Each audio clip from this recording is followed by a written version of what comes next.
Dans sa lettre aux Thessaloniciens, l'apôtre nous avertit qu'à son point culminant, cette marée montante d'esprits séducteurs aboutira à la manifestation de l'homme de péché, qui entraînera la chrétienté dans l'erreur.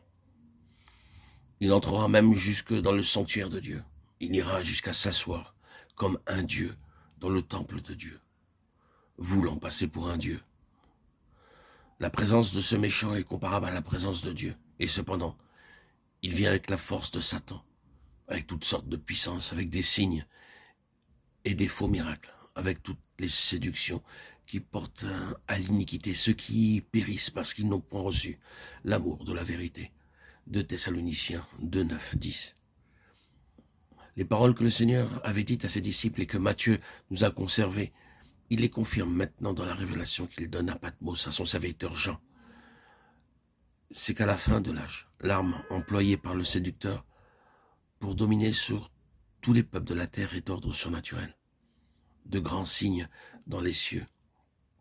Une bête qui ressemble à l'agneau, mais parle comme le dragon, une contrefaçon de l'agneau, qui fait de grands prodiges, mais même jusqu'à faire descendre le feu du ciel sur la terre à la vue des hommes pour les séduire.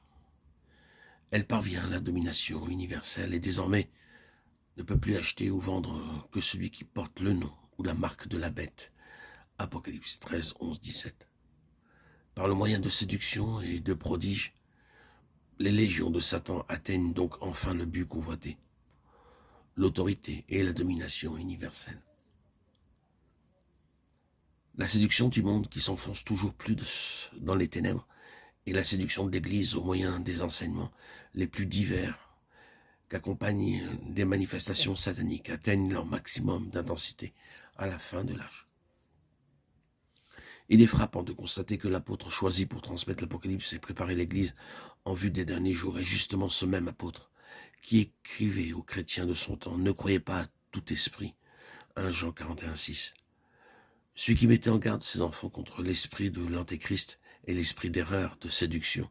Ne croyez pas, tel est son mot d'ordre, telle est l'attitude qu'il préconise, c'est-à-dire douter de toute doctrine et de tout docteur jusqu'à ce que preuve soit faite qu'ils sont de Dieu, éprouver les enseignements de peur, qu'ils n'émanent de l'esprit d'erreur et ne fassent partie du plan de campagne arrêté par l'antéchrist pour séduire les nations et les amener à se révolter contre Christ.